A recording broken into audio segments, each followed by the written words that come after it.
This is the true story of Sepp Algerberger, a sniper of the German 3rd Gebirgsjäger Division, who became one of the deadliest marksmen on the Eastern Front during World War II. Originally a machine gunner, Algerberger's transformation into a sniper began by chance. But what followed was a calculated, relentless campaign of survival and precision in some of the most extreme conditions of the war. Fighting in the bitter cold of the Soviet Union, Sepp operated alone for days at a time, camouflaged and concealed, targeting Soviet soldiers with methodical accuracy. His experiences revealed the brutal reality of sniper warfare, where hunger, frostbite, and isolation were constant and mercy was rare. This video will follow his journey, based on first-hand accounts, showing how one soldier adapted to the horrors of the front and became a symbol of lethality and endurance.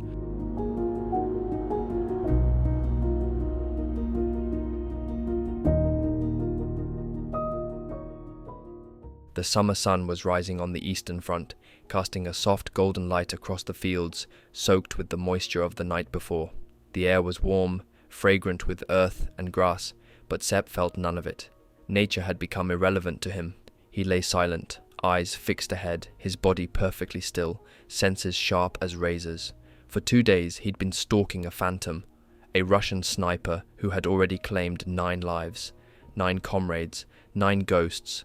Somewhere out there, hidden deep in the brush, that killer still lurked. He'd studied the terrain endlessly, hunting the hunter. And then, at last, a clue. Just beyond a low hedge, the grass dipped unnaturally, as if something heavy had rested there. His breath caught, his eyes narrowed like a predator's. There it was, a faint shimmer, the barely visible silhouette of a scope and the dark throat of a rifle's barrel. His pulse surged, the air shattered. A flash, then blackness. He felt the impact before he heard it, a cracking blow right between the eyes. He awoke with a gasp, heart slamming in his chest. He stared at the ceiling of his bedroom. It took him several seconds to realize it was just a dream, or rather, a memory. 1944 still lived inside him. The images were too vivid, too real to be forgotten. He rose slowly, crossing the room toward the open window. The early morning breeze rolled in with the sense of summer, but all Sepp could see in his mind was the vast open Russian steppe. He remembered the train that had carried them across it, supplies rattling in the cars, men joking nervously, rifles in their laps. "We were poor, naive kids," he muttered. "We had no idea." As he stared out at the moon rising over the Salzburger Alps, memories came rushing back, too many to count. Memories from decades ago, but they still walked beside him, as vivid as yesterday. Sepp had grown up in a quiet village, raised on discipline, duty, and reverence for authority. He was the son of a carpenter and had been expected to inherit the trade, to build homes, not fire rifles. But service to the Reich was sacred. Soldiers were heroes. War was an honor. Sepp never questioned it. Like many of his generation, he was swept into the ideology of the time, one that glorified struggle, obedience, and the supposed nobility of sacrifice. By the time he was called to serve, the war had already raged for years. Victory, the propaganda blared, was just over the horizon. Everyone believed it, or needed to. When Sepp and the other young men were declared fit for service in 1942, the village celebrated. The mayor gave a speech about honor and fatherland. The local girls pinned flowers to their lapels. The fire brigade played music. No one spoke of death. No one whispered about mutilation or madness. Sepp was assigned to the Gebirgsjäger, the elite mountain troops, and sent for training at Mittenwald. It was there he was turned from boy to soldier. His body was hardened, his mind drilled. They taught him to march, shoot, obey, but they never spoke of snipers, not properly. Just rumors about Russian women with shotguns or shadowy marksmen in the trees. Nothing about what it would feel like to stare into the barrel of a scope. The training prepared their bodies, but not their minds. The instructors, those who had seen real combat, tried to warn them. They spoke of chaos, of confusion, of sudden and staggering loss. New recruits, they said, often cracked under the weight of it all. Some ran, some froze, some never came back whole. War, they warned, was not glorious. It was carnage. Still, no amount of talking could prepare a man for the truth. And the truth, Sepp would soon discover, was beyond anything he'd imagined. In September 1942, Sepp's orders came through. He was to report to Grenadier Infantry Regiment 144, stationed near Voroshilovsk in the southern sector of the Eastern Front. But before that, he was granted 3 final days of leave. 3 fleeting days at home, his last. He saw his parents, felt the weight of their hands on his shoulders. His mother, teary-eyed, tried to memorize his face. His father, a First World War veteran, embraced him tightly, something he never did, and whispered, "Take care of yourself, son. Come back if God wills it." Then he boarded the bus, face stiff with control, unwilling to look back, afraid he might break if he did. The Russians were preparing an offensive. Reports told of Soviet troops massing in the Donbas region, armed now with shipments of American supplies. Sepp and his fellow replacements were shipped off across the Russian steppe in overcrowded, straw-lined cattle cars. The journey lasted days. Sleep came only in fits, anxiety gripping every man. When they finally arrived in Voroshilovsk, the Soviet attack had already begun. There was no time to adjust, no time to breathe. The next morning they were thrown straight into hell. Their first fight was at the Red Kinas ravine. The losses were immediate and heavy. Sepp was told his division, the 3rd Gebirgs Division, would be serving in infantry roles for the rest of the war. No mountains, just mud, trenches, and death. Their casualty rate was enormous. Proportionately, they would suffer among the highest losses of any unit on the Eastern Front. The Donbas was rich in coal, and both armies knew its value. Russian units had hidden in the mine tunnels, evading the Wehrmacht advance. When the Germans passed, the Soviets struck from behind, emerging like shadows from the underground. The fighting wasn't just above ground, it followed them into the tunnels themselves. Room-to-room combat in pitch darkness. The brutality was unimaginable. By July 1943, the Soviets had broken through in several places. Sepp's unit was rushed forward as reinforcements. They arrived in silence at dawn. He and his fellow riflemen were pale and withdrawn, their minds quiet with dread. Some chewed bread like it might be their last meal. Some smoked, some just stared. The veterans were calm, stone-faced, but the younger soldiers trembled. Some vomited, some cried, some couldn't stop urinating. Sepp sat frozen, unable to eat. His nerves were shredded. His section leader, a grizzled, battle-hardened man, noticed. "Breathe deep," he told Sepp. "Stick to your MG. Watch me. I'll guide you. No one gets left behind." It was almost 5 a.m. when the artillery barrage began. The ground erupted in thunder. Soil flew skyward in geysers. Sepp felt the air pressure crush against his chest as shells screamed overhead. The noise was unbearable. Screaming, metal ripping, earth shattering. Then silence. Then the order, "Advance!" He rose to his feet. Everything was a blur. Then a wet, ripping sound. To his right, a young man from Berchtesgaden stood, dazed, staring down at his stomach. His uniform was torn wide open, and his intestines were spilling out. He reached down, frantically trying to push them back in, howling with primal terror. Sepp reached for him, horrified, but his section leader slapped his back hard, and so he ran, into the smoke, into the fire, into the war that would change him forever. "Keep moving! Give covering fire to your comrades!" The voice snapped Sepp out of his trance. The paralyzed horror gripping him shattered, just as the wounded man beside him collapsed. One moment he was screaming, clutching his torn abdomen, then silence. The light in his eyes flickered out, but Sepp didn't see it. He was already 20 meters away, body moving on instinct, fear burned away by something raw and ancient, survival. Gone was the boy who had hesitated. Now only a soldier remained, eyes scanning, muscles twitching, fingers twitching for the trigger. The air was filled with smoke, dirt, screams. The only rhythm was shooting, reloading, sprinting forward, dropping into cover, aiming. He was no longer afraid of death. Death had become the backdrop. All that mattered now was the hunt, the enemy, the shot, the kill. Somewhere in the chaos, he caught sight of a familiar figure, a German soldier charging forward, shouting something as he fired. Sepp didn't recognize the man, but something about him, his stance, his purpose, etched itself into Sepp's mind. This was war, not the posters, not the speeches. This was blood and ash, steel and screams. The line between man and beast had dissolved. Sepp's squad pushed forward through the bushes, moving slowly, rifles ready. Suddenly, the quiet shattered. An ambush erupted just 20 meters ahead.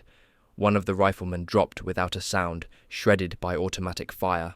Sepp and the others fired back immediately. Grenades flew, dust and leaves spiraled. But when they surged forward to finish the fight, the enemy was already gone. What they found instead made their stomachs turn. 4 emaciated corpses in Soviet uniforms lay before a cleverly camouflaged tunnel entrance. The bodies looked like they had been starved for months, faces sunken, uniforms hanging loose on skeletal frames. Tracks in the dirt led back inside the mine. A few of Sepp's comrades, curiosity outweighing caution, slipped inside with weapons raised. Then, gunshots, dull and distant. The soldiers who returned were pale, shaken, some unable to speak. There was no time for questions. A fresh Russian assault was already crashing into their sector. The thunder of gunfire rose again, and Sepp was swept once more into the maelstrom. The battle raged until nearly 10 p.m. Somehow, Sepp was still alive. His squad had suffered badly, but many had survived.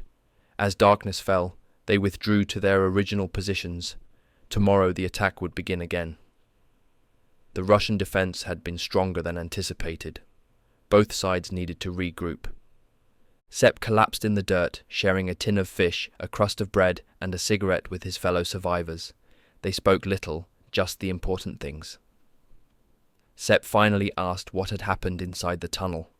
2 men, still visibly disturbed, shared what they had seen. Inside, about 50 meters in, they'd found a cave. The stench hit them first, rotten meat and excrement. Then their eyes adjusted. In one corner, 2 Russian soldiers squatted silently. Beside them, 2 carefully preserved human bodies lay on ammunition crates, not buried, not honored, preserved. Their flesh had been smoked. In another corner, near a pile of dung and gnawed bones, they saw organs, intestines, a severed foot. It was then that one of the Germans, who spoke a little Russian, forced himself to ask what happened here. The 2 Russians told a story that shook the men to their core. They had been ordered to remain in the tunnel after their unit retreated, told to hold the position until reinforcements arrived, but no counterattack ever came. Days turned to weeks. Supplies ran dry, and discipline began to rot. The officer in command refused to allow a retreat.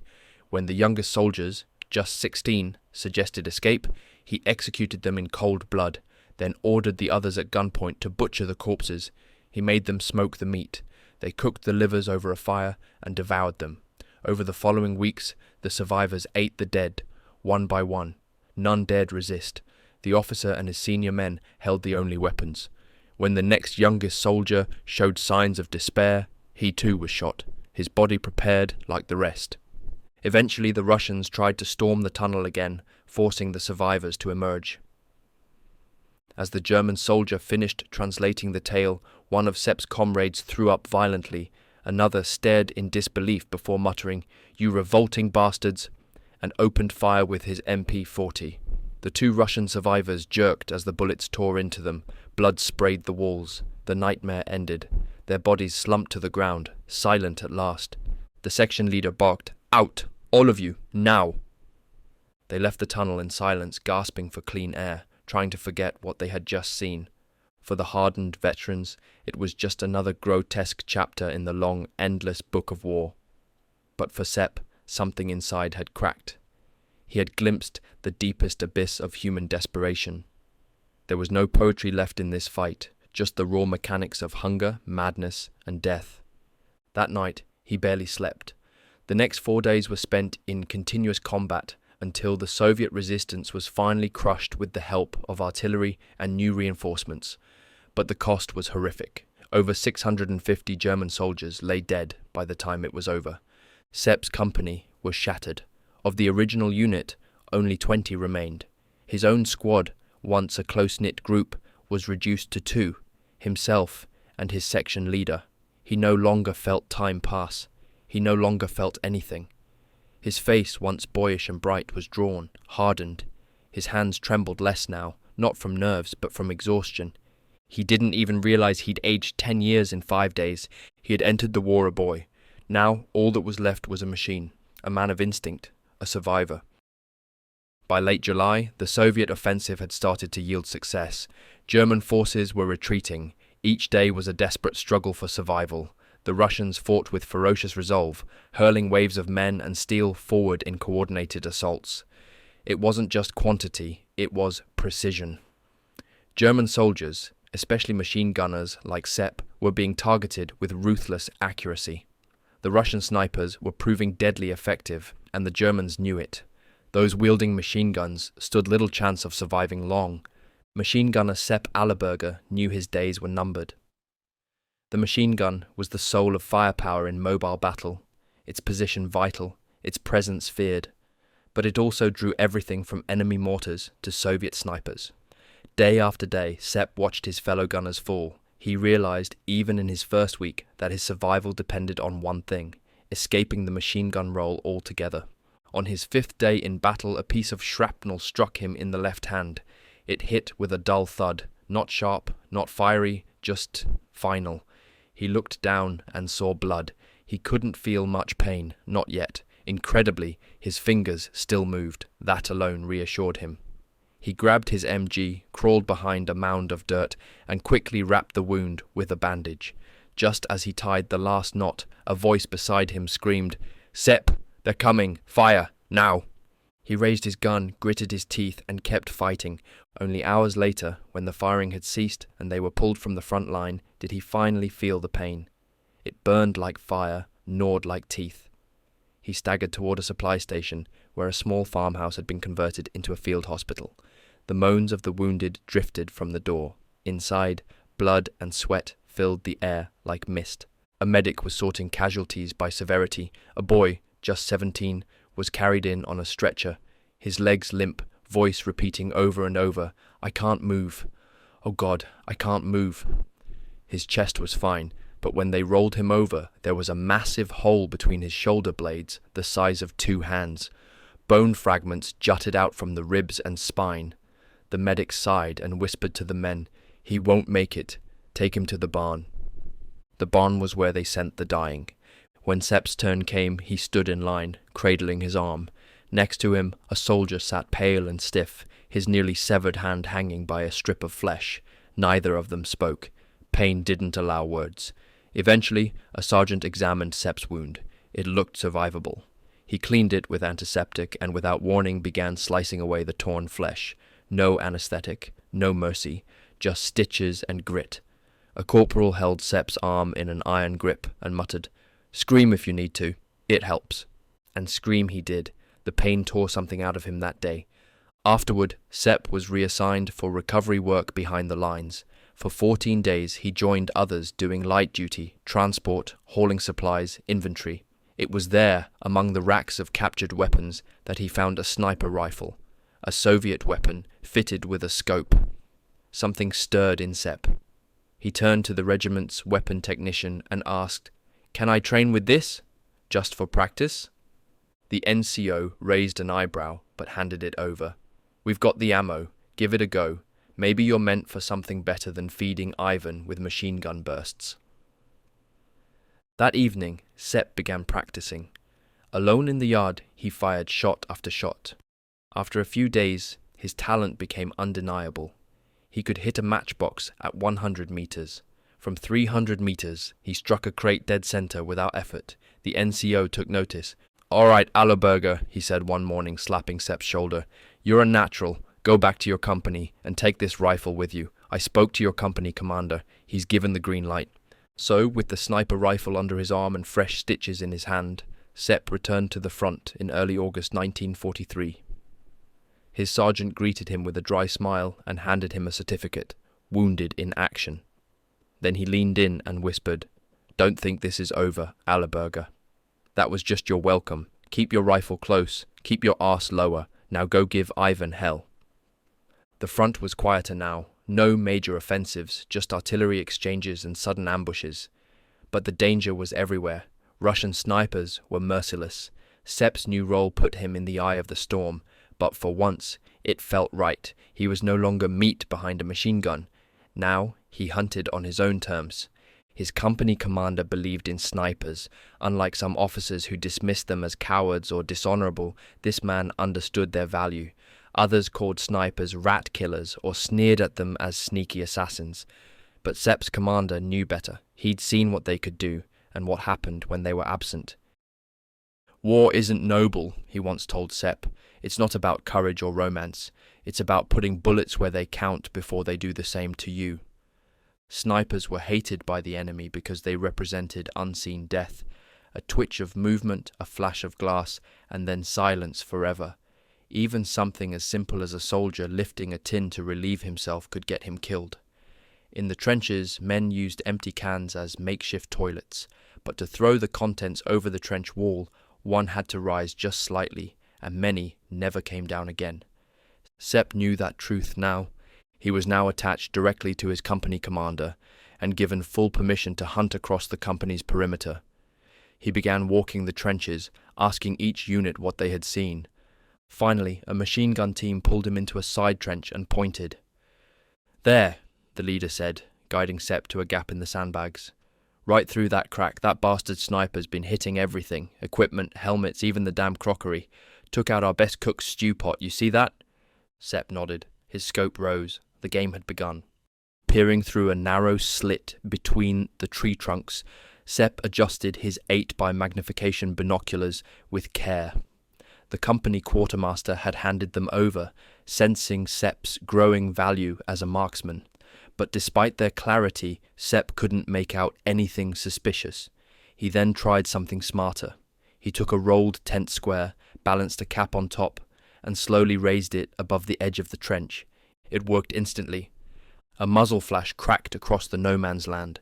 The Russian sniper had taken the bait. A brief puff of smoke betrayed his position, just a flicker, like a breath of wind.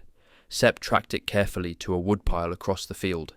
There, behind a stack of logs, he spotted the faint shimmer of a telescopic lens. Unlike his opponent, Sepp had grasped the first and most sacred rule of the sniper's craft. Never fire unless you're certain of your target. Never give away your position. Shoot once, then move or vanish. The Russian hadn't moved. That was his fatal mistake. Using a rolled tent square as support, Sepp nudged the barrel of his rifle through the narrow gap in the logs. The hole was too small for his scope, so he would have to rely on the standard fore and rear sights. But at 90 meters, he didn't need optics. He lined up the shot and prepared to kill for the first time in cold, deliberate silence. His breath caught, his heart pounded. The weight of the moment crushed down on him, his comrades all around, silent, watching, waiting. The boy with the rifle was now the focus of every eye. He froze, raised the gun, lowered it, breathed, tried again. He couldn't do it, not yet. Then, from somewhere behind, a voice. "Well, what now? Give him a wallop." And like a switch, the pressure broke. Sepp entered a trance. Movements automatic, mind distant. He inhaled, finger eased onto the trigger, body locked in rhythm. He fired. The rifle cracked. Dust flew. He couldn't see. Then someone nearby shouted, "You got him, lad. Perfect hit. That swine is dead." The word spread like fire through the trench network. The Russian sniper had been eliminated. As if in response, German machine guns roared to life. A cry went up. "Attack!" The Russians, stunned, fled in disarray. German riflemen, Sepp among them, rushed forward to overrun the abandoned enemy line. Behind the woodpile, they found their adversary. The Russian had dug himself into a shallow trench, his last foxhole. His feet were sticking out. Blood seeped into the soil beneath him. 2 Lancers pulled the corpse out by its boots. A mess of bone and brain matter covered his back. A fist-sized exit wound gaped in the back of his skull, blown open by the bullet. Sepp had hit him in the right eye, dead center. The boy couldn't have been older than 16. One of the men said, "Neatly done, Sepp. Nearly 100 meters, and without a scope." Sepp stared down at the body. The rush of success collided with something darker. His stomach churned. The pride dissolved. He bent over and vomited violently. Bread, ersatz coffee, sardines, spilling onto the earth. He was embarrassed, ashamed, but a sergeant, tall, mustached, with laughing blue eyes, patted him on the back. "Don't worry, lad. We've all been there. Better to puke now than soil your britches later." Then the man pulled a metal flask from his tunic, opened it, and passed it over. "Here, take a swig, hot stuff, clears the mind. Just don't puke into it, or I'll twist your noodle up to your collar button." Sepp took the drink, the heat burning down his throat. He managed a faint smile. The sergeant looked like a Viking, missing only a horned helmet. But the calm didn't last. The Soviets launched a counterattack. Chaos returned. And within an hour, the Germans were back in their original positions, no ground gained. Still, Sepp had passed his initiation. His comrades began telling the story. Admiration followed. For the first time, Sepp felt like he belonged. The doubts still lingered, but the recognition helped quiet them. From that day forward, he remembered the second law of sniping. Mercy is a death sentence. Compassion is suicide. Kill or be killed. That same day, he claimed 2 more victims, 3 notches on his rifle's stock. He cut them with his penknife, grinning like a boy showing off a prize. That ritual would continue, until the death of a comrade a year later would put an end to it. His superiors noticed. Regulations stated every confirmed hit had to be verified by an officer or senior NCO. 10 hits earned a marksman a silver cord for his sleeve, but not every superior liked snipers. Some, especially artillery officers, despised them, refusing to sign off even when the kill was undeniable. Jealousy, idealism, personal grudges. Sepp learned to navigate it, and he also became adept at unofficial requisition of equipment, jackets, blankets, anything he could get from more privileged supply stores. Within 2 weeks, Sepp had 27 confirmed kills. His confidence grew, so did his efficiency. Russian marksmen didn't know his name, but they were beginning to notice the effects of his work. Luckily, the front was quiet. He had time to learn, time to sharpen every mistake into instinct. Other novice snipers weren't so lucky. Many never survived their first shot. But that calm didn't last. On 18 August 1943, the Red Army struck the entire Donetsk front. 33 Soviet divisions came crashing down on just 10 German formations. The imbalance was overwhelming. The 3rd Mountain Division, Sepp's unit, was forced into retreat. Now the sniper's value was fully revealed. He no longer fought as a machine gunner pinned down by return fire. He fought from shadow, from ruin, from cover. He slowed the Soviet advance with every pull of the trigger. No reserves remained. No fallback line. If the Russians broke through, the Germans had no defense. At Zaporizhzhia, 2 Soviet spearheads attempted a pincer movement. Sepp and the riflemen of GJR 144 were caught at the center, facing 10 times their number. They held.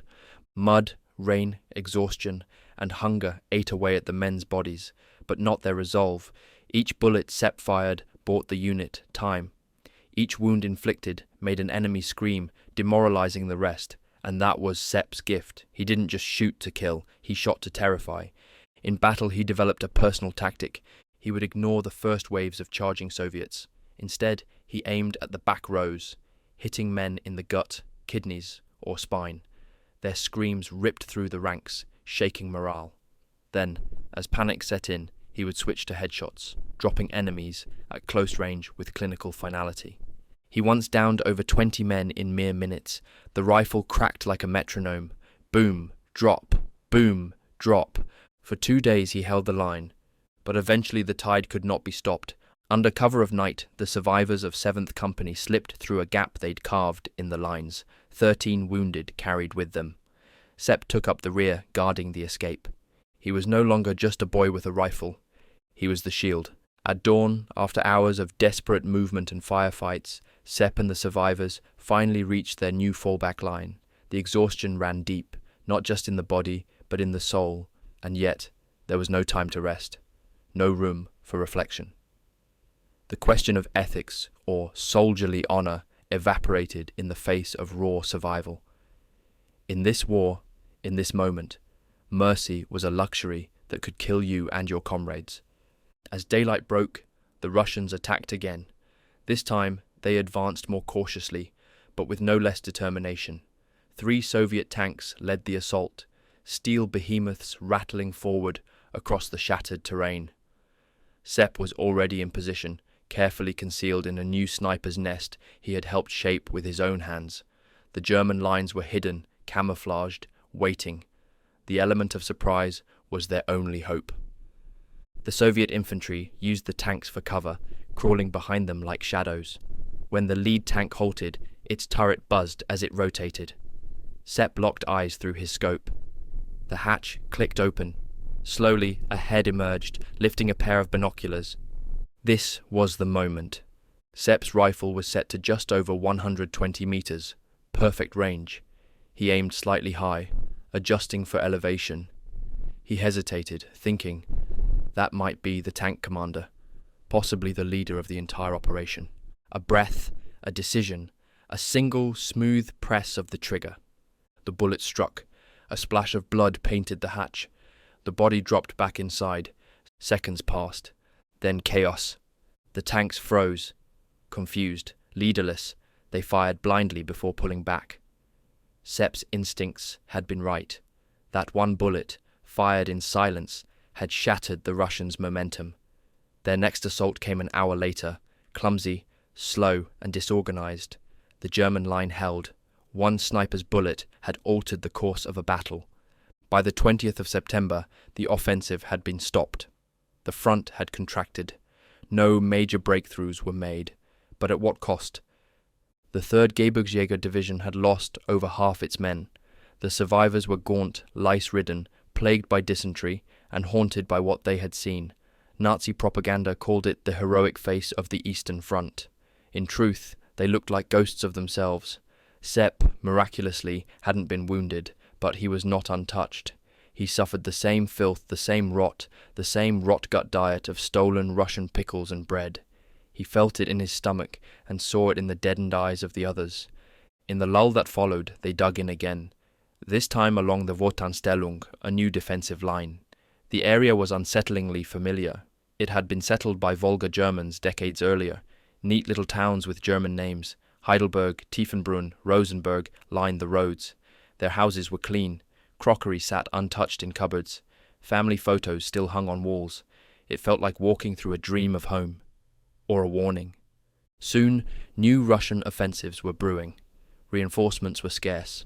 Ammunition came in trickles. The command issued bold orders. Patrols were to deceive the enemy, feign strength where there was none. Sepp was sent out beyond the wire to harass the Soviets, stalk their scouting parties, and spread fear in the early morning mist. It worked. Russian patrols, unprepared for a sniper so far forward, often never knew what hit them. At dawn, Sepp would lie motionless in cover, hidden under branches, snow or soil, and then strike with surgical precision. Panic followed. Sometimes he'd kill 2 or 3 men before they even realized they were being hunted. On one crisp autumn morning, he climbed to a wooded hill and spotted a Russian patrol about 150 meters away. The officer in front caught Sepp's eye. He wore a fine custom uniform, refined cloth, tall boots, a white handkerchief in his pocket, a political officer. Sepp watched as the man stumbled, then paused to clean his hands with delicate precision. Sepp, filthy, lice-ridden and starving, stared through his scope, and for a second something shifted. He was struck by the absurdity of the scene.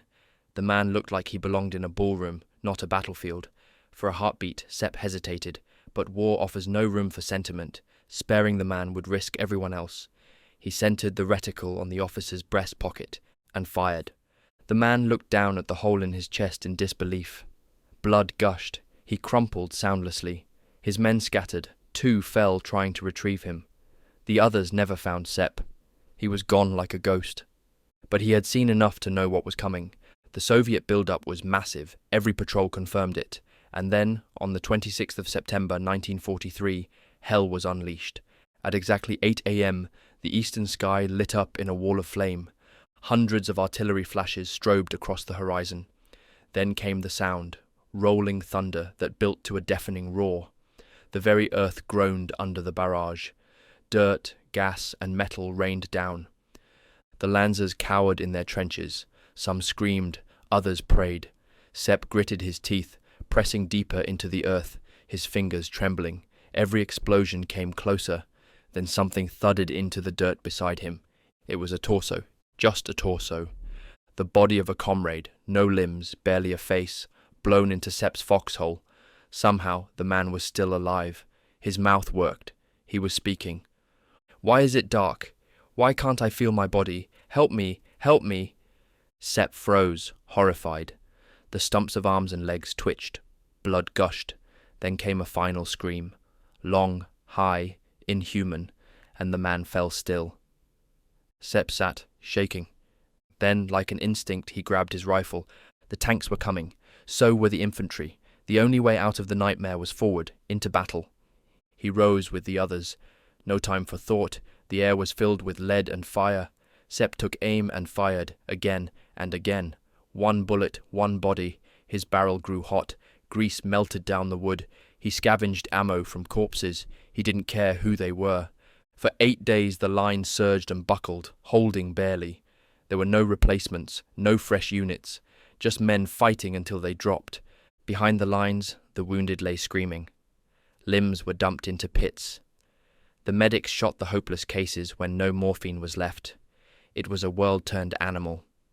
In the midst of this, Sepp, still only 19, became something else entirely.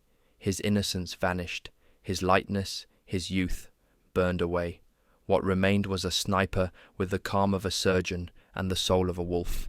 He didn't miss. He didn't panic. And when he pulled the trigger, it wasn't vengeance. It wasn't hate. It was survival. Just a threadbare battalion of hardened survivors.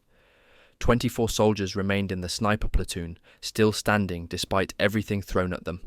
The Russians, bolstered by overwhelming manpower and firepower, surged forward in relentless waves. Sepp's unit now found itself crouched in the ruined highlands, staring down 400 Russian infantrymen, 220 multiple rocket launchers, and over 100 tanks. The sky above shrieked as Katyushas screamed through the air, their blasts tearing apart trees, trenches, and bodies. The Soviets emerged from the smoke like vengeful spirits, yelling furiously, utterly fearless. Even in the face of such annihilation, Sepp's comrades held their fire, waiting for the right moment to strike, for these Russians weren't just soldiers, they were fanatics, driven by blind rage and endless reinforcements. The Russian assault came like a tidal wave. The Germans were exhausted and outnumbered, but the Soviets threw themselves into the slaughter with mechanical precision. Despite the horror, it became clear that the Soviets were no longer motivated by logic. These were not troops anymore. They were tools of state propaganda and raw hatred. They stepped over the corpses of their comrades without a flicker of emotion, trampling the dead beneath their boots as they advanced again and again. For the defenders, the sight of the dead forming literal walls of flesh, obstacles the living had to climb over, was almost too much to bear. In one horrifying moment, a Soviet T-34 tank ploughed through a heap of bodies, tearing them open and releasing a grotesque chorus of squelching gore and dying screams. Sepp later wrote that his rifle shook not just from recoil, but from the sheer fury that welled inside him at what he was seeing. Ammo was low, bayonets were drawn, and grenades were clutched in shaking hands. The German riflemen fought like men possessed. When they ran out of bullets, they turned to knives, shovels, and fists. Sepp was never far from the front, his rifle trained always toward the enemy's rear units, ready to strike down advancing command squads or retreating survivors. His fingers bled from gripping the trigger too hard. His eyes burned from gun smoke and the cold, but he stayed alert. He had to. Later, during one of the rare pauses between battles, Sepp heard that a small patrol had been sent out to monitor Soviet troop movement. When a signal flare was launched, bright red against the morning fog, Sepp sprang into action, his scope scanning the tree line. He spotted them, a group of Soviet soldiers, maybe 20 or 30 strong, crowded together like sheep at the far end of the valley, unaware they were being watched.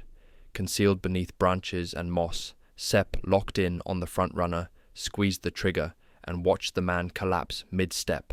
Within seconds, 5 Russians fell to the ground, some instantly killed, others writhing. Those who survived tried to run, but they sprinted directly into Sepp's sights.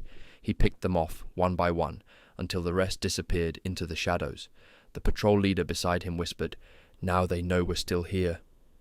The next day the Soviets returned with vengeance. At dawn, the horizon lit up with muzzle flashes and rockets. Sepp's unit was battered yet again. The enemy advanced in waves, rifles fixed with bayonets, screaming as they charged. Even as comrades were dying beside him, Sepp kept firing. One round, another, then a third. Every shot had to count. His rifle was no longer just a weapon, it was the thread between life and death. At times, Sepp had to fire so quickly that he barely registered pulling the trigger. When it was over, the bodies lay stacked in front of their trench like firewood, but the cost was devastating. His company was now barely more than a dozen men, and every single one of them bore wounds, physical or mental. There was no clean place left to rest, no moment to sleep without dread. The soil was soaked in blood and waste, and the cold had become merciless. Diarrhea was rampant. Farting became a gamble. Men wore soiled trousers for days, unable to clean themselves. The smell of rot and decay clung to them like a second skin. Helmets and boots had to be shared. Socks were frozen to feet, causing infections. And yet, the fighting never stopped. Sepp wrote in his diary that after a while, the dead no longer shocked him. They simply became part of the terrain. Hygiene was impossible. Lice made their homes in every seam.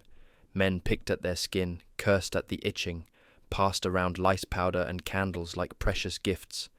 Those with shoes polished them using the heat of tinned rations. Others burned socks just to kill the crawling vermin. Still, many suffered from skin diseases, boils, scabies. The line between man and animal blurred more with each passing day. The fighting reached a pitch of madness. In one encounter, Sepp saw a young Soviet soldier, no older than 16, sprinting out of a foxhole, screaming with a pistol raised. Sepp hesitated. The boy was so small, so terrified. But then he saw the flash of a grenade in the child's other hand. Instinct took over. He fired. The boy crumpled. It was only later, when searching the body, that Sepp saw a photograph of the boy's mother, folded into his jacket pocket. These were no longer battles. They were nightmares made real. In the final days of the war, when supplies were almost gone, morale crumbling, and reinforcements impossible, it was leadership alone that held the 3rd Gebirgsjäger Division together. Sepp noted that only by the example of frontline officers, those who refused to abandon their men, who stood in the trenches, sharing the same risks, the same hunger, did the line hold. These were not mere commanders. They were brothers. Without them, everything would have disintegrated. Sepp's last words in that winter campaign recorded the true essence of war. Not glory, not politics, but survival. Every shot had to be perfect. Every step had to be watched. Every heartbeat meant one more second of life, and in those final battles it was not the strength of arms that won the day, but the will of men too stubborn to die. Amid the chaos, I crouched behind a crumbling wall, frozen in disbelief as I watched 2 Russian soldiers dart into a nearby alley. It happened so fast. One of them let out a guttural cry and collapsed, hit in the leg. He tried to crawl, screaming in agony, reaching out to his comrade. The second Russian didn't even blink. He just raised a shovel and brought it crashing down on the wounded man's head. I flinched. It wasn't mercy. It was fear. Survival. The kind of raw brutality this war had sunk into. I stayed low, barely breathing. That could have been me. I knew that deep in my gut. All it took was one unlucky moment.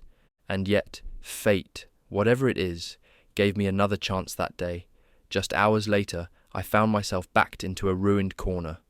A Russian soldier spotted me. He raised his rifle. I froze. But before he could fire, a shot rang out behind him. His body jerked violently and dropped to the ground. A sniper, one of ours, had picked him off just in time. I stared at the body, then at the ragged pieces of his uniform. Flesh and bone splattered nearby. My own hands were shaking. I knew I was still alive only because someone else had been faster. That's when I truly understood what it meant to be a marksman in this war. It wasn't just about good aim. It was about calm under pressure, being able to steady your breath, control your fear, and fire only when you had the shot. Precision was everything. One clean bullet, one body, then vanish, disappear before the enemy could trace the shot back. If I stayed too long in one spot, the Soviets would unleash hell. Mortars, artillery, snipers. They'd rip the earth apart just to bury me in it. We were never meant to be seen, never meant to fire twice from the same place. Every move we made had to be instinctual. When I looked through my scope, I wasn't just looking for a target. I was calculating angles, shadows, timing, and I never fired if I had even the slightest doubt. But not all of us were like that. I watched too many young boys die because they couldn't stay still. Some fired wildly, others hesitated when it mattered. Most never made it past their first few engagements. They hadn't yet learned what this war demanded. I had. I'd become a ghost, moving silently through frostbitten woods, finding spots in broken chimneys, hay lofts, and snowbanks. If I left even the faintest trail, I knew I'd be hunted. We used tricks, little sprints we called Hasenhüpfer or rabbit jumps. I'd bound from one position to another, then vanish again. A good sniper never crawled in a straight line. We circled, doubled back, confused the enemy. The Soviets hated us because they could never quite catch us. By 1944, our unit had become something of a dying breed. The tide was turning fast, and we knew it. Our numbers were thinning. The Dniester line had been our last real fallback. After that, we were just holding ground with what little we had left. The Soviets were closing in, and we were being told to delay them, to buy time for evacuations, industry, and the desperate hope that something might turn the tide. One afternoon, supply crates arrived, dropped in from the rear.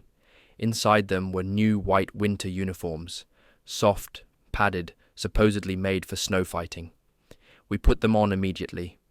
They blended well with the frost, but the first time they got wet, they turned to ice. We froze inside them. They clung to the skin like frozen bandages, and by nightfall, we were shaking uncontrollably. I ended up throwing mine away. Later that spring, I found something better. A tailor captured in the rear lines had been making camouflage shirts out of looted civilian cloth. I traded 2 cigarettes and a chocolate bar to get one. It was the best decision I ever made. It was light, soft, and dried, quickly after snow or rain. It didn't rustle when I moved. I kept it folded tight in my bread bag, ready to pull on when I had to crawl into new killing ground. By then I wasn't fighting for rank or medals. I was fighting for the man next to me, for the bitter hope that maybe, just maybe, we'd live to see peace. But in my heart I knew that men like me weren't meant to come home. We were meant to disappear into the forests, ghosts with rifles, remembered only by the silence we left behind. For a time, the fighting around us quieted. It was reduced to tense patrols and silent duels between snipers. I took full advantage of that lull. Every day I went hunting, crawling out before dawn, alone, toward the rusted husk of a knocked-out tank that lay in the no-man's land between our trenches and the Russians. That old steel beast became my hideout. I'd crawl beneath it in the pitch black of early morning, wedge myself into a space under the chassis, and lie still for hours. Through a small opening in the belly of the wreck, I had a clear line of sight toward the enemy positions. It was tight, damp, and cold, but from there I could watch and shoot. I used that same spot for 4 days straight, scored 5 confirmed hits. The Soviets didn't seem to have any heavy weapons in that area, so I let myself feel a sense of safety. I knew, of course, it was against every lesson I'd ever learned as a marksman to remain in the same place for so long, but it felt too good to give up, too perfect. Still, I started to notice how the Russians were acting different. They were being careful, almost too careful. Harder to catch exposed, harder to kill. So on the 5th day, I brought someone with me, a friend. Baldwin Moser, a Tyrolean lad, with a sharp eye and a better heart. He'd become a close companion of mine over the weeks. That morning we crept out to the tank together in the dark. Neither of us spoke much. Neither of us sensed the shadow already closing in. I know now I should have moved on from that position, that I'd tempted fate one day too long. And this time, it wasn't artillery that would find me. It was another sniper. One who knew his craft. One just like me. The sun had just begun to rise when it happened. The sky burned red in the east, the frozen steppe glowing under the first blush of light. Baldwin and I lay shoulder to shoulder, scanning the line through our optics. Then it happened in a blink. Just a tiny glint, no more than a shimmer of light reflected off Baldwin's binoculars. That was all it took. Somewhere out there, hidden deep and well camouflaged, a Russian sniper saw it. Baldwin had just whispered, "Sepp, look," Over there, 2 fingers from the small mound, I see a move, and then it hit. The first shot cracked like thunder, a flash, a wet, awful sound. Then another shot slapped into the ground near us. I turned and froze. Baldwin's face was gone. His binoculars had deflected the bullet just enough, but not enough to save him. It had torn through his mouth, shattering his jaw, ripping off his lips, incisors, half his tongue. Blood and tissue sprayed my face. He stared at me with wild, panicked eyes, unable to scream, his mouth a gurgling wound. I could only watch. Another round struck near us, and I snapped back into motion, dragging Baldwin by the ankles back under the tank. We were trapped. We couldn't move until nightfall. Any motion, any silhouette against the step, would mean death. I tried everything. I held his hand. I pressed on the swelling tongue that blocked his airway, but it just made him vomit. There was nothing I could do. No medic, no morphine, just my friend drowning in his own blood. I told him to hold on, lied to him, told him help was coming, told him he'd live, but he knew, and I knew he wouldn't. His breaths grew shallow, each one a gasp that pulled more blood into his lungs. His fingers dug into my arm. His nails pierced my skin. I didn't even feel it. I just watched him die, minute by minute, until the fight left his eyes and his grip faded. At the end, he looked at me, a look I'll never forget. He clenched his hand as if in farewell. Then he trembled once, and was gone. I sat there with him for hours, frozen in place. I wept like I'd never wept before. Cried out everything. The helplessness, the rage, the fear that had been boiling in me for weeks. That day broke something inside me. When it was over, I wasn't the same man. I stared at his face, now just a broken ruin surrounded by weeks of beard stubble. And I remember thinking, absurdly, I don't want to die looking like that. It became a fixation. That night, I swore I would shave every day, not out of vanity, but because I needed some small act of control, something to keep death at bay. When night finally fell, I carried Baldwin's body back to our lines. I turned in his dog tag to the commander. The next morning, I helped dig his grave. The steppe offered no trees for a cross, so we marked the mound with his steel helmet. I buried more than my friend that day. I buried what was left of my innocence. Later that night, German engineers came and wired the old tank for demolition. At dawn, they blew it up. A staged explosion, meant to send a message to the Russians and avoid drawing real artillery fire onto our positions. It worked for a little while, but a few days later, the ground shook again. The Russians returned. On the 20th of November, they launched another offensive. It was weaker at first, more probing than determined, but even those light attacks cost us dearly, more wounded, more dead, and then came the real hammer blow. On the night of the 24th of November, we caught wind of something bigger coming. And we were right. By dawn, 200 tanks and entire regiments of Soviet infantry had gathered in front of us. Our company, GJR 144, was in the middle of it. At 0500, their artillery struck. We were shaken awake by the first shell. There was no time to prepare. I threw myself into my foxhole and pressed into the dirt. The barrage lasted an hour. The ground shook, the air filled with flying shards. Every man lay still, alone with his fear, whispering prayers through chattering teeth. And then it stopped, silence, but only for a moment. The silence was broken by the low, grinding roar of tank engines. The earth rumbled under our bodies. We had no real weapons to stop them, just our rifles, a few grenades, some sticky bombs. That was it. 2 tank brigades and an entire mounted corps of Soviet guards came at us all at once. They rolled over our positions with shocking speed. The infantry riding on their backs leapt off as they neared and swarmed our lines. We fought them hand to hand, blade to barrel, screaming through the smoke. Then came the second wave, flamethrower tanks.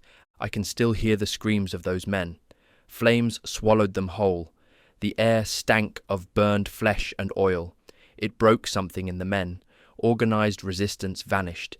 Every man fought alone or in pairs to the last round. There were no prisoners taken. The ground turned into a slaughterhouse. When the shelling ended, The tanks pressed on. They came at us like gods of iron, their treads tearing into the frozen soil. We waited, clutching our last explosives.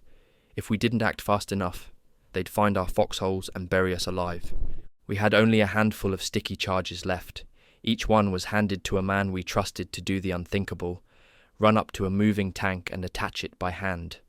Some tried. Most died before they got close. We managed to stop 5 tanks, only 5. The rest tore through our lines like thunder. I remember crouching in my foxhole, heart pounding, as one tank rolled closer. Some of our own men panicked. I saw one Lanza sprint out of his trench trying to flee. He didn't get far. Russian fire cut him down. He crawled, dragging himself on shattered legs, while a T-34 followed. I watched, paralyzed, as the tank stalked him like a beast. Just before it reached him, he tried to roll away, one last desperate motion. The tank followed perfectly. No hesitation. Its treads caught his legs and dragged him under. I will never forget the way his body sat up, almost as if alive, before folding beneath the steel. That was our war. Not the kind in textbooks, but the real one. The one where you buried friends in shallow graves and held your breath under tank fire, wondering if the next second would be your last. The one where mercy was gone, where nothing mattered but surviving just one more day. I wanted to scream, to drag him back, but all I could do was stare, frozen in place, as one of our own disappeared beneath the treads. The mechanical beast showed no emotion. Its metal claws gripped my comrade's limbs and yanked him down like a doll, bones crunching beneath its weight. Not a sound escaped his mouth. His teeth showed in a grotesque grimace, like a dying horse. Then his head swelled and burst, the blood-red explosion devouring his features. His body was gone in seconds, mashed into a wet, featureless pulp, the earth itself swallowing the last trace of his existence. Nothing remained but a steaming smear in the churned-up mud of Russia.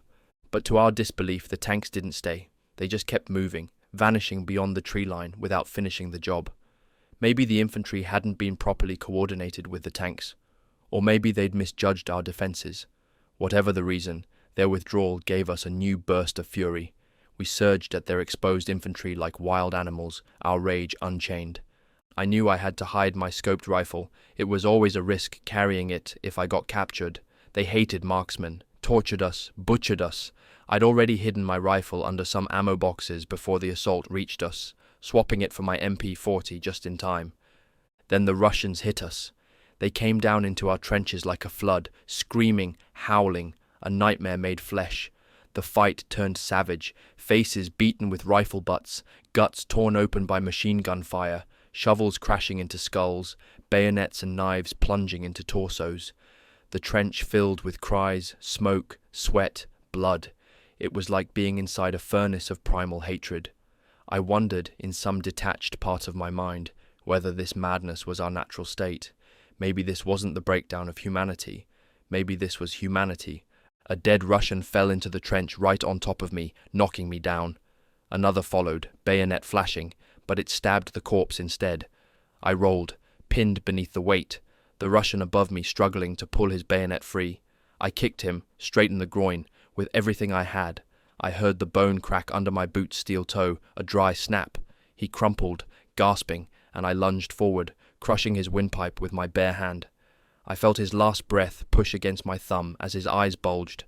But before I could move, another shadow loomed over me. I ducked, a rifle butt smashed against my helmet, and I staggered, half blind. I threw my hands up to protect myself, but the blow never came. Instead, the man above me spasmed and collapsed, a burst of SMG fire having torn through his spine. His blood splashed across my face. I rose just in time to see my rescuer get a bayonet through the kidneys. He went stiff, frozen like a statue. My scream died in my throat. Enraged, I grabbed the fallen Russian's rifle and swung its stock into the enemy's face, splintering bone and sending teeth flying. I didn't stop. I couldn't. My jaw throbbed. My nose felt broken. A grenade had gone off nearby, and half my face felt numb. I tasted blood, warm and thick in my mouth, and realized I was covered in it. And then, just like that, it ended. The attack was over. A few of us stood amid the slaughter, gasping, soaked in gore. A comrade looked at me and muttered, "Sepp, you look like hell." He checked my face. My nose was bleeding, and there were fragments of shrapnel buried in my lower lip. But there was no time for treatment, more shouting. Another wave of Russians was coming. We scrambled back 200 meters, linking up with survivors from other companies. My scoped rifle was still hidden. I had to leave it behind for now. I turned back just once and saw a small group of our men, 20 or so, stranded. They'd fought hard, but their ammo ran dry. 5 survivors emerged with raised hands. The Russians greeted them with rifle butts and kicks, marching them off as prisoners. Despite everything, we'd succeeded in separating their infantry from their tanks. Our assault guns and 88s took care of the armor. The threat to our rear was gone. Over the radio, we heard that 2 more assault guns were coming. As soon as they arrived, we were to launch a counterattack to reclaim our positions. I was now armed with only a standard K98, but I didn't need a scope to make my shots count. Years of experience made sure my bullets found their marks. I held off their patrols with precise fire, masking each shot under the cover of my comrade's defense. When our vehicles rolled up, we hit them hard. Just 80 of us were fit for the fight, but the Russians hadn't had time to reinforce. We hit them like lightning. They were caught off guard and pulled back, leaving behind their gains. I rushed to retrieve my scoped rifle. It was still there, untouched beneath the boxes. With my weapon back in hand, I took up a firing position. I picked off their officers, one by one, shattering their ability to organize a proper defense. Panic spread through their line, and soon it began to crumble. It was almost poetic. Russian soldiers killed by a Russian rifle in German hands. Later, when the medics finally had time, they patched me up, plugged my nose, pulled the shrapnel from my lip with a magnet. It wasn't bad. I stayed on the line. Our attack didn't stop. We broke into their trenches. It was eerily quiet. The deeper we moved, the more tension hung in the air. They had dugouts, dark, silent. You never knew what waited inside. One of ours shouted in Russian, telling them to surrender. Nothing. He fired into the hole, but the noises didn't stop. We approached slowly. He stepped inside and then called us in. I followed, heart hammering, and what I saw burned into my memory. There they were, our 5 comrades who had surrendered earlier. Their throats had been slashed, a sick, bubbling froth still leaking from their mouths. Their limbs jerked, clawing the dirt. Someone had cut them minutes ago, just before fleeing, so no gunshots would give their position away. We watched helplessly as they died in agony. It felt like forever. I felt something crack inside me. Mercy vanished. All I saw now was vengeance. I knew every Russian I shot from now on was justified. My comrades felt the same. We captured a Russian sergeant. The men wanted answers, enemy strength, positions, plans. But he was too low ranked to know anything. That didn't matter. The beatings began. They didn't stop. When he gave nothing useful, they started jamming sharpened matchsticks under his fingernails. The screams only encouraged them. Then an old sergeant stepped in. "Cut it out! You're no better than Ivan!" He drew his pistol, pressed it to the prisoner's neck, and fired. The shot was final. None of us argued. On 27th November, the Russians gave up their offensive. We held the bridgehead, but at a terrible cost. Our regiment had been gutted, left with just a quarter of its strength. The next few weeks were silent, but the snow came, the cold came, and death followed. Dysentery and jaundice spread like wildfire. We had no clean water. For our morning routine, we used a single mouthful of water, 1 part to wash our hands, 1 to wash our face, the last to rinse our teeth before swallowing it. It was all we had. I looked in a mirror once. My face, once boyish, now looked 40. Sunken eyes, hollow cheeks. War had carved me from stone. But I kept hunting, kept shooting. The enemy feared me, and my shots brought back critical intel, tank movements, artillery placements, troop strengths. They, however, kept coming. Reinforcements, equipment, aircraft, everything. We had nothing.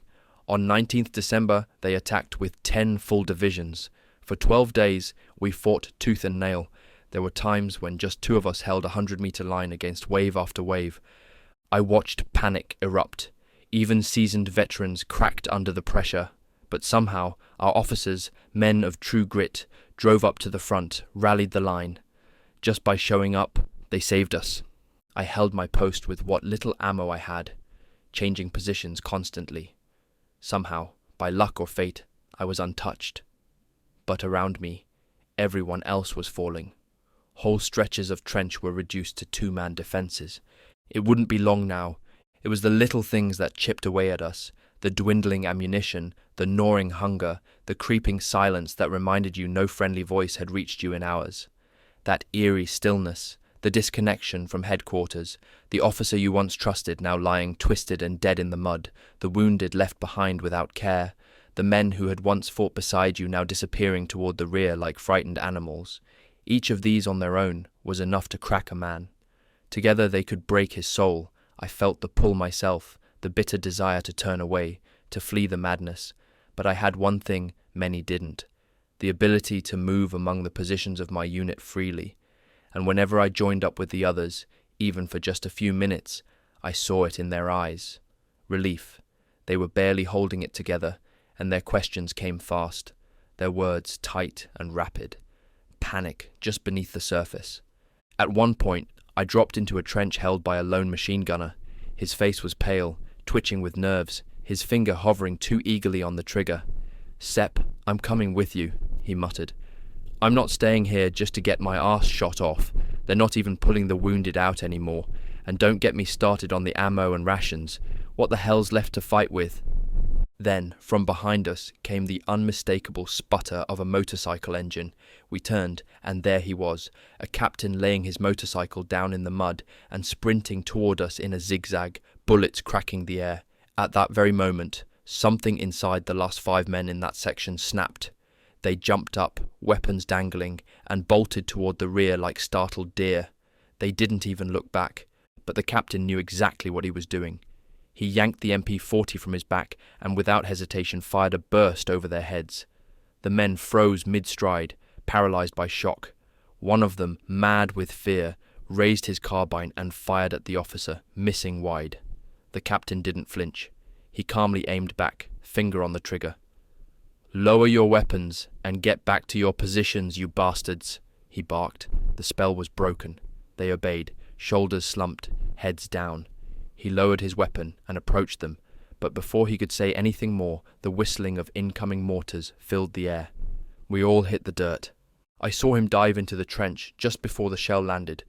Moments later, he crawled over to me and the machine gunner, face smeared with mud, eyes burning with exhaustion. But his presence, it lifted something heavy off our backs. He grinned through the grime. "Men, don't do anything stupid. Hold the damn line," he said. "We've got it under control. The Ivans are slowing down. You've done bloody well so far. We're pulling back in stages, setting up a new defense. Communications will be back up soon. Just hold. I'm counting on you." He reached into his pouch and tossed us a tin of chocolate. We didn't even speak. We tore it open like wolves and devoured it, barely noticing when he crawled off again, dodging from shell hole to shell hole toward the next position. And like that, we held. Somehow, that officer had snatched us from the brink. What could have been a total collapse turned into a hard, gritted stand. That trench held. But not everyone could endure the endless tension. I saw it over and over. Men who couldn't take it anymore. Some faked wounds, others feigned illness. And there were experts among them, passing their tricks only to trusted friends. They knew that swallowing Nivea cream could simulate jaundice.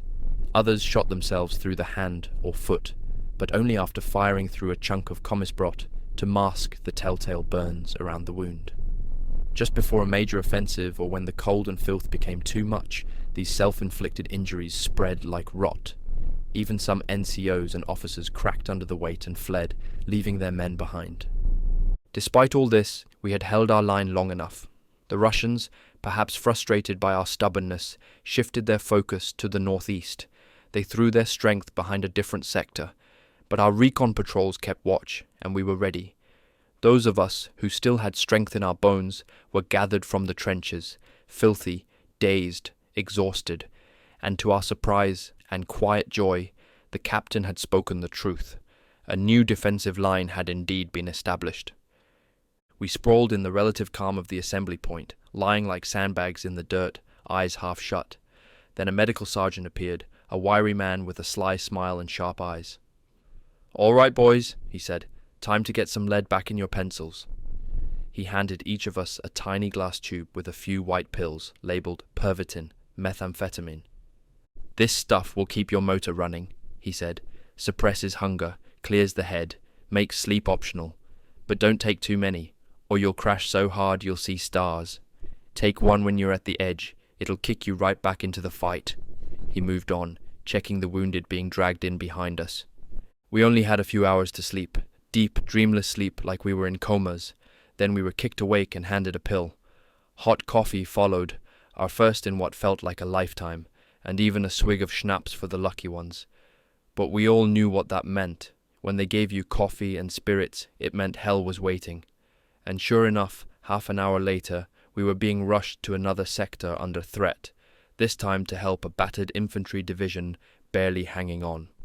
And so, once again, I rose from the mud, rifle in hand, heart hollowed by fatigue but burning with duty. The pill kicked in, and I felt like I was floating, alert, hungry, alive, ready. The thaw had arrived, and we riflemen were forced to slog our way through a knee-deep morass. Our boots were soaked, caked in ice-cold filth. The mud pulled at our legs like quicksand, and every step was agony. Our shoes were torn, some of us trudging forward with cloth tied around our feet, the skin beneath rubbed raw. The water soaked through every layer, numbing the flesh to the bone. I could barely feel my legs.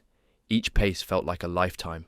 My body was shivering violently, and some men collapsed mid-step, just lying there like broken dolls until others dragged them up again. Many couldn't recall how long we'd been moving. The world had blurred into a grey sludge of movement, groans, and the occasional sharp crack of incoming rounds. I kept my rifle clutched to my chest, a lifeline I couldn't let go of. My scope was wrapped in cloth, my hands numb as I gripped the weapon. The mud came up to my knees, and I could feel my spine bow under the weight of my soaked gear.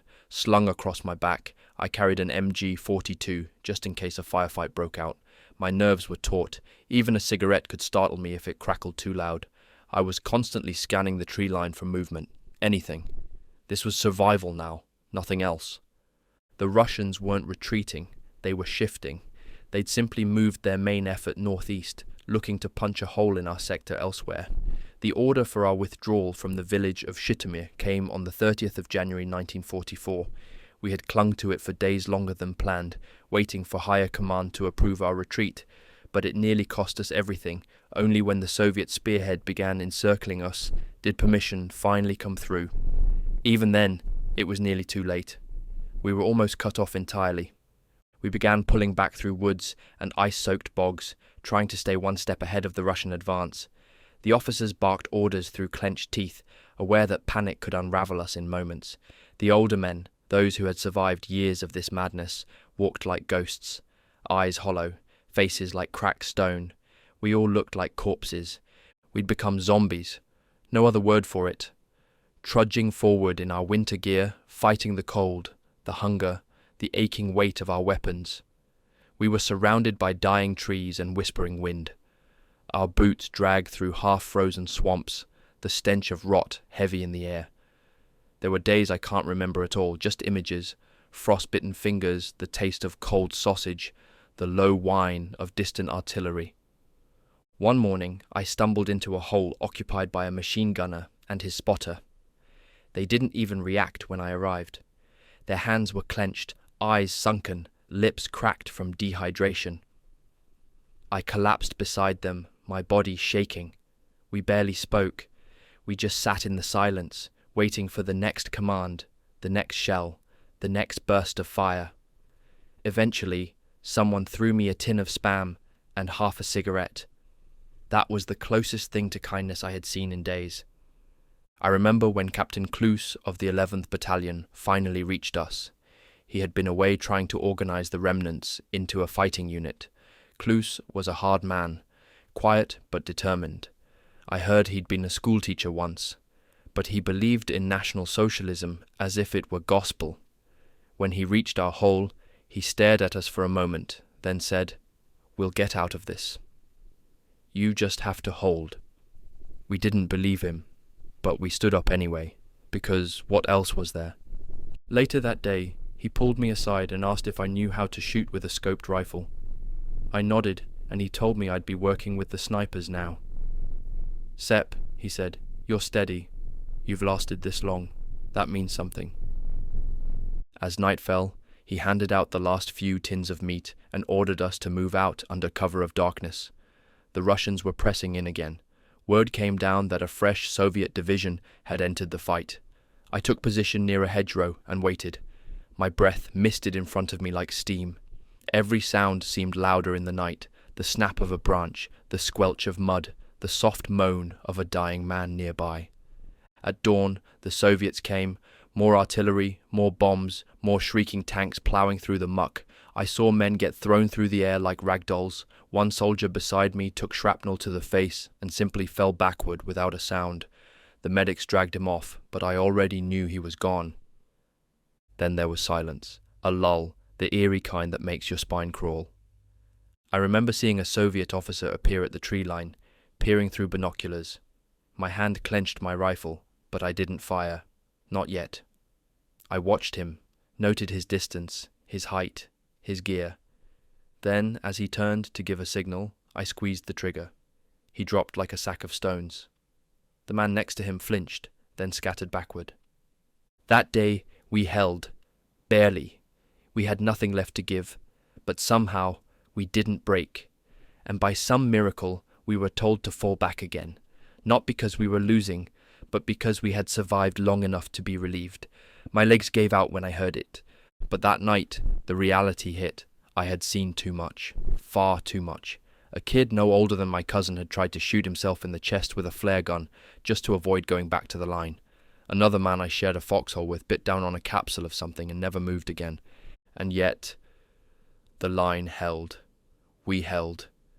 We'd barely had time to rest before the next mess came crashing down on us. I remember that day clearly. One of our battalion's NCOs had a friend in another unit who claimed to be a crack shot, a man named Josef, a marksman from the Nuremberg area. He'd volunteered for sniper duty in our Gebirgsjäger unit after capturing a Russian scoped rifle. Somehow we hit it off. Maybe it was because we both knew how to move quietly and hated waiting around. His battalion commander approved the idea of us working together as a sniper team, and by the next day we were scouting forward positions ahead of the front line, slipping through the woods with a map, some dry bread, and a pair of binoculars. At dawn, the riflemen were still busy digging in and reinforcing their trenches. One poor Lancer near us cried out, twisting on the ground like he'd been struck by lightning. A sniper had caught him, round straight through the side of his head. He hadn't even heard the shot. There wasn't a bang, just a sharp twitch, a grunt, and then blood leaking out of his mouth. A second later, another round zipped through the trees and slammed into the mud near my boots. I dropped instinctively, heart pounding, and heard a corporal scream out, "Sniper! Look out!" A third shot whizzed past and cracked into a sapling. It was chaos for a few minutes. Nobody dared move. We dragged ourselves into a dugout, my heart hammering in my ears. Roth joined me a few minutes later. He was shaking slightly, but kept his voice calm. "We've got a job," he muttered. "There's a Russian sniper out there. Maybe more. If we don't deal with him, we'll bleed men all day." By midday, we'd identified the kill zone. We found cover near a trench bend and stayed low as officers barked orders to get more men behind logs and tree roots. A few hours later, a young runner raced in and handed me a note, panting hard. The battalion commander wanted us to eliminate the sniper by nightfall. Roth nodded. "We've got to be smart about this. We move now." We crept along the trench line, navigating through collapsed sections and frozen debris. I was amazed how calm Roth was. He pointed toward a slope where the snow had melted just enough to reveal faint boot prints, fresh ones. "There," he said. "His nest is close." A few paces later, we found what looked like an abandoned foxhole. Roth peered through his scope and said, "There's someone watching from that tree line." He didn't even blink.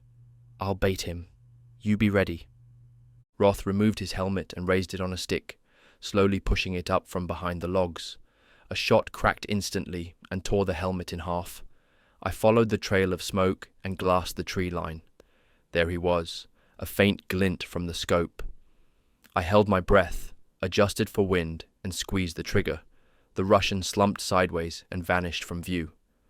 The rest of the men started cheering when they saw it, but I didn't move, neither did Roth. We knew better.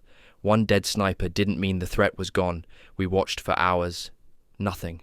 Finally, as the sun began to dip, I spotted another glint. This one was clever, almost missed it. I fired again, another fall. The sniper war was over, at least for now. The next few days were worse than hell. The wind grew crueler, the snow deeper, and the Russians pressed harder from the north. Every time we repositioned, frostbite claimed more of our men. One evening, I saw a fellow soldier scream as his toes were amputated with a rusty blade. Frozen black, useless, and still the Soviets came. Not in great waves, but in steady grinding pressure. Roth and I kept busy. We'd sneak forward at night, find sniper nests, radio relays, mortar teams, whatever we could mark or eliminate. It didn't matter how many we got, they kept coming.